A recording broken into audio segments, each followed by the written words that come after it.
Namaste. In this video series, we are looking at the great Ashtavakra Gita. Ashtavakra Gita, which is one of the most profound texts that was ever composed on non-duality and the nature of reality, is a dialogue between Ashtavakra and King Janaka.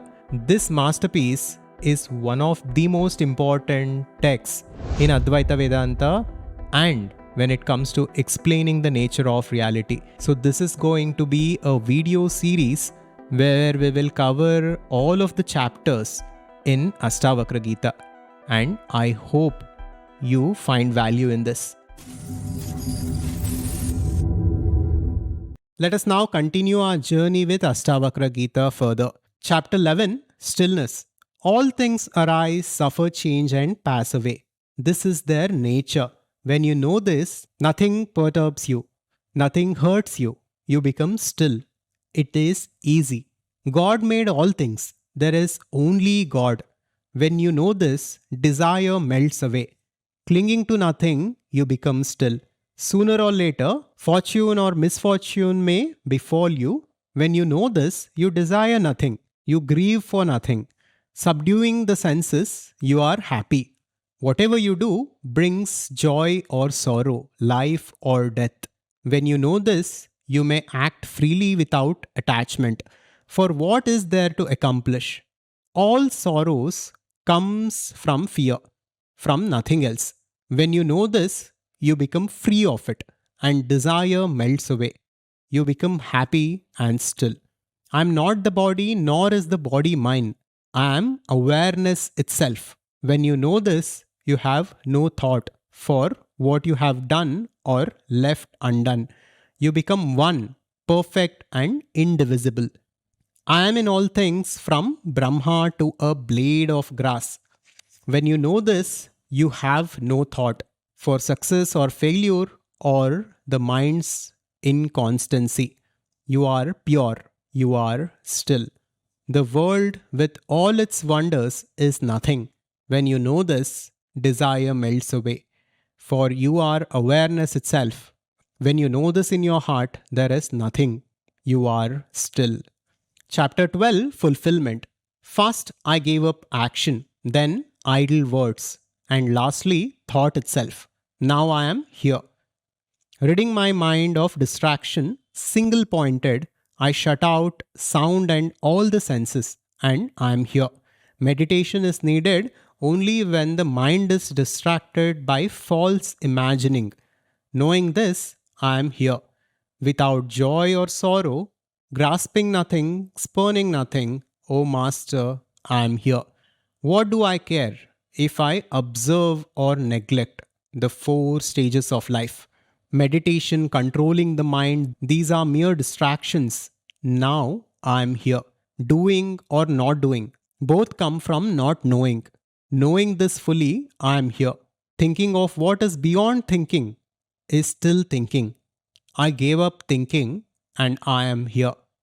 Whoever fulfills this fulfills his own nature and is indeed fulfilled. Here let me repeat certain verses that are very, very profound. Doing or not doing, both come from not knowing. Knowing this fully, I am here. Thinking of what is beyond thinking is still thinking. I gave up thinking and I am here. These are very subtle points, but I hope you are getting this. And this is very, very beautiful. Chapter 13, Happiness. Even if you have nothing, it is hard to find that contentment which comes from renunciation. I accept nothing, I reject nothing, and I am happy. The body trembles, the tongue falters, the mind is weary. Forsaking them all, I pursue my purpose happily. Knowing I do nothing, I do whatever comes my way, and I am happy. Bound to this body, the seeker insists on striving or on sitting still. But I no longer suppose the body is mine or is not mine, and I am happy. Sleeping, sitting, walking, nothing good or bad befalls me. I sleep, I sit, I walk, and I am happy. Struggling or at rest, nothing is won or lost. I have forsaken the joy of winning and the sorrow of losing, and I am happy. For pleasures come and go. How often I have watched their inconstancy. But I have forsaken good and bad, and now I am happy. Through these verses, Ashtavakra is describing the nature of happiness. And it is very simple. Detach yourself and be happy. Give up your attachments to the outcomes of your action and be happy. So, the nature of happiness and the way to attain happiness is quite simple. It is just about practicing this. The 14th chapter, The Fool. By nature, my mind is empty. Even in sleep, I am awake. I think of things without thinking. All my impressions of the world have dissolved. My desires have melted away. So, what do I care for money or thieving senses? For friends or knowledge or holy books? Liberation, bondage, what are they to me? What do I care for freedom? For I have known God, the infinite self, the witness of all things. Without, a fool. Within, free of thought. I do as I please, and only those like me understand my ways. Chapter 15, The Clear Space of Awareness. The man who is pure of heart is bound to fulfill himself in whatever way he is taught. A worldly man seeks all his life but is still bewildered. Detached from the senses, you are free. Attached, you are bound. When this is understood, you may live as you please. When this is understood, the man who is bright and busy and full of fine words falls silent. He does nothing, he is still. No wonder those who wish to enjoy the world shun this understanding. You are not your body is not you. You are not the doer, you are not the enjoyer. You are pure awareness, the witness of all things. You are without expectation, free.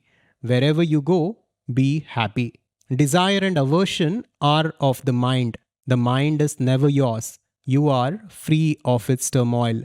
You are awareness itself, never changing. Wherever you go, be happy.